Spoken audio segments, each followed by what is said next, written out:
Amy here on Midday Motivation. So we're going to talk about mission statements. I love mission statements. I think everybody should have a personal mission statement.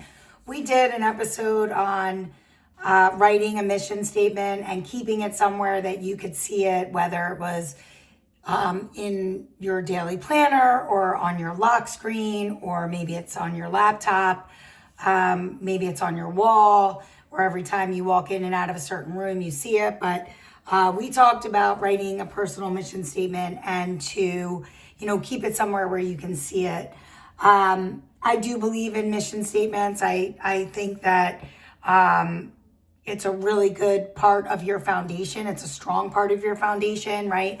Mission statements, as we discussed before, they're like trees, right? Where, for the most part, the roots stay the same, but it is growing, it is evolving, you're growing, you're evolving. So of course your mission statement is going to grow with you, but for the most part, it's pretty rooted with your values and your principles and the direction that you want to go in. And hopefully it gives you purpose and intention and all that good stuff, because that's really what a mission statement is supposed to do, right? It's supposed to give you clarity. It's supposed to be intentional. It's supposed to give you purpose.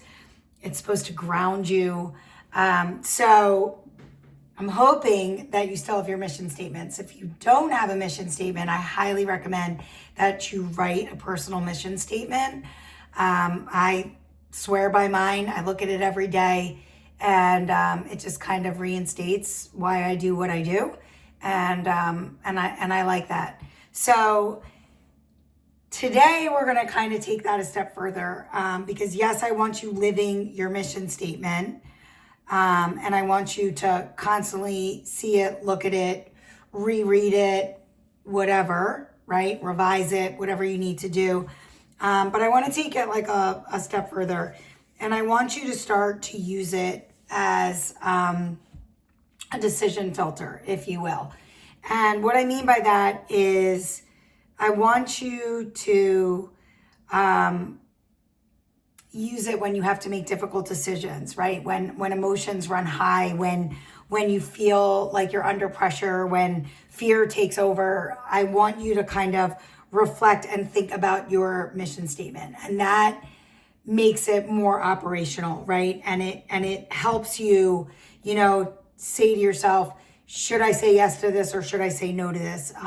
Is this aligned with my mission statement and my values and my principles, or am I just doing this out of convenience? Am I acting from purpose or with purpose, or am I being impulsive, right? And your mission statement is almost like your internal compass, if you will, when life gets messy and noisy and all that stuff. And so this is just another step to kind of pressing pause and trying to think before you act. And now you have an extra step where you can say, is what I'm about to do, or is what I'm about to say going to align with my mission statement?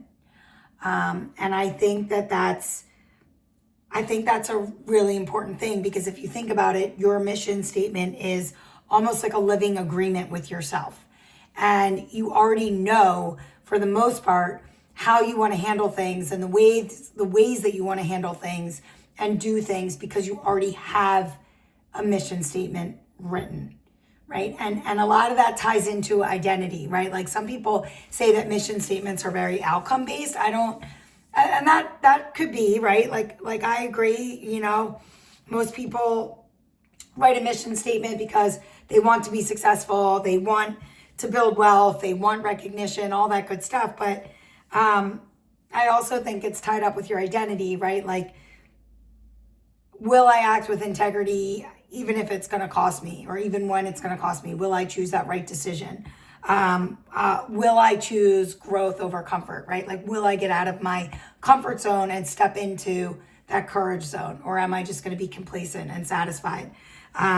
Will I show up when life is hard? Like these are all those identity-based type questions. And so I kind of want you to think about that when you are under pressure, right? I want you to think about, does this still reflect how I actually live? Where am I violating my own mission?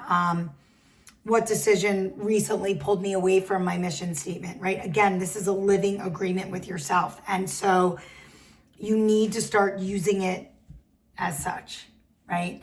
And I think that if you start to apply your mission statement in life and in situations, I think you're going to be better off. Again, we're building foundations on concrete on Midday, not on sand. We want a more stable environment, a more stable foundation, and that is concrete. And we are trying to be the best versions of ourselves that we could possibly be. And so I think a mission statement has a lot to do with that. And so, yes, it's one thing to write a mission statement and have it and see it and all that good stuff, but it's another thing to live it. And so I want you to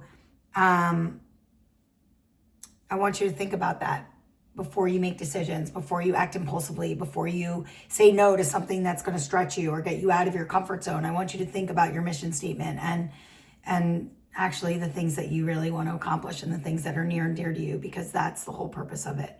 So your mission statement isn't meant to motivate you when life is easy, right? Because, I mean, when it's easy, right? We all know this. Your mission statement is there to guide you when life gets hard and life gets tricky. And it's there to help you make better decisions so you can be the best version of yourself that you can possibly be. All right, I'll see you tomorrow for a little bit more Midday.